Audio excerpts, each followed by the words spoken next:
This MOOPIL series of Texas A&M University is provided through Project LISTO. Literacy-infused science using technology innovation opportunities. The video series is comprised of experts in the field talking about their research while making important contributions to the art of teaching in the K-12 environment. Project LISTO is funded through a competitive I-3 grant from the U.S. Department of Education Investing in Innovation program. The LISTO project is a collaboration among the Center for Research and Development in Dual Language and Literacy Acquisition, Education Leadership Research Center, and Aggie STEM.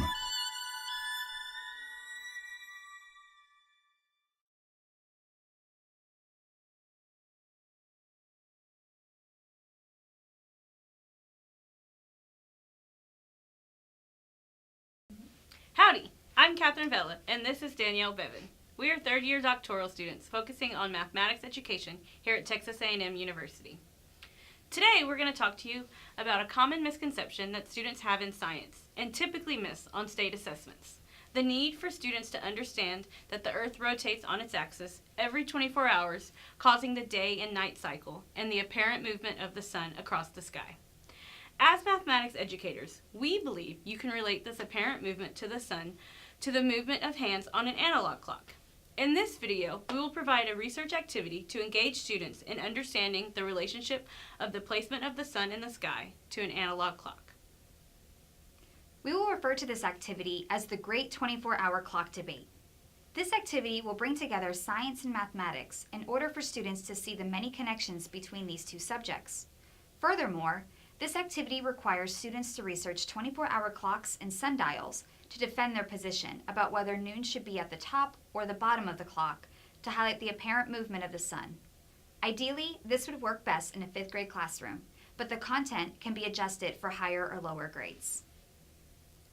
We believe the debate should take about 3 days, if your classes are about 45 minutes long. Feel free to adjust this time frame based on the needs of your students. We have broken the 3 days into different segments to prepare for the debate on the 3rd day. You can view the checklist in the resources below. On day 1, you will provide a quick mini lesson about sundials and 24-hour clocks. Then, you will divide the class into 3 groups for the debate: 1 for noon at top, 1 for noon at the bottom, and 1 for moderators or judges. Next, you will review the rules for debate and allow students to begin their research. On day 2, students will continue their research and begin forming their arguments to defend their position. And then finally, on day 3, the class will participate in a mini debate. Students will debate whether noon should be at the top or the bottom of a 24-hour clock. And there will be judges who will listen to both sides and determine a winner.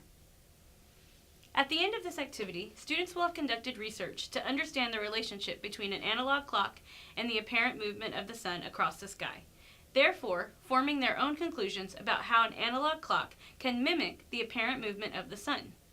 Also, by investigating a 24-hour clock, it will highlight the idea that there are 24 hours in a day because of the Earth's rotation. This video provides a research activity that can be used in a 5th grade classroom to promote literacy and the use of technology to conduct research. During this activity, students will research 24-hour clocks and their relationship to the apparent movement of the sun in the sky.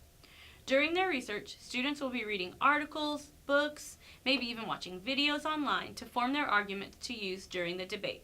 Through the use of a debate, students will construct their own knowledge about the apparent movement of the sun in the sky to give educated arguments about their position. For an extension, you can even allow students to see the apparent movement of the sun and its relationship to the analog clock by having them keep a log of the sunrise and sunset for 3 days so they can begin to see the patterns. Please use the resources in the description below to help you implement this activity. Thank you for watching our video about how to incorporate a debate in your classroom to help alleviate the misconception about Earth's rotation and its relationship to the apparent movement of the sun in the sky.